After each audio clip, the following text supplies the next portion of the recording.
Welcome back as we wrap this one up from SaskTel Center. Ryan Flaherty here alongside Jake Elliott. And Jake, low-scoring affair, but probably the most entertaining game we've seen so far here at SaskTel Center this season. It came right down to the bitter end, and that created a lot of drama between these two teams that always play each other tough.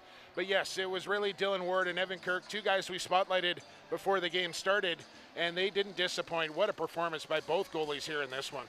And a big one in the standings as well as the Saskatchewan Rush with the victory move a half a game up on idle San Diego and Calgary to take over top spot in the West at 5-4. And psychologically, a big difference to be above 500 at the midway mark versus being below 500. Yeah, absolutely. They get back to over 500, and I think that's important for Saskatchewan, back where they're normally used to being, if you will. And this starting a 3-game homestand here. They got Calgary coming in next week, a team that beat them a couple of weeks ago. So they're going to be looking for redemption in that one. And we'll see what happens against the Roughnecks. But I think this is a real important stretch here of the season for Saskatchewan. After that 3-game losing streak, now back 2 in a row. You got 2 more home games to come here at SaskTel Center, and you got to make the most of them. And as for Colorado, coming off back-to-back wins, they run into a tough rush defense here tonight, which is not something that we've said much of this season.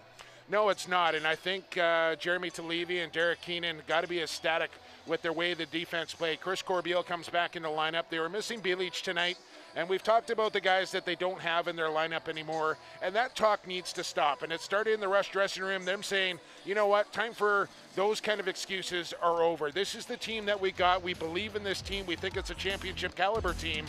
And they played like it tonight, allowing just 7 against the Mammoth. So for the Mammoth, can you take something positive out of this game, hanging in with the Rush and pushing them really close late in this game? I think you can. Their defense was impressive here tonight again. Dylan Ward did Dylan Ward things. But the offense has got to be a little concerning here for Pat Coyle and Sean Williams. It just has not been what they expected it would be here in 2019. And I'm not sure exactly what's missing from the Mammoth offense, but there is something missing. And I'm not sure what it is, but they got to figure it out, because getting 7 and being under 10 on most nights is not going to get you many wins in this league. Well, when we talk about that Rush defense, they held Eli McLaughlin to just a single goal tonight. He had the hot stick coming in.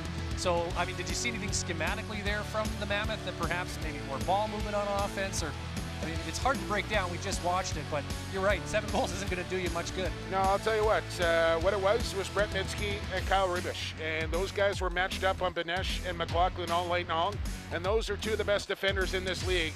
And they just snuffed out the Mammoth offense almost single-handedly between those 2. Well, once again, the final score from SaskTel Center tonight, Saskatchewan Rush 9, Colorado Mammoth 7. You can visit NLL.com for an all-access pass to the National Lacrosse League and get the latest news, highlights, stories, and more. Thank you so much for watching. We had a great one here tonight. For Tanner Fetch and Jake Elliott, I'm Ryan Flaherty. You've been watching the National Lacrosse League on BR Live.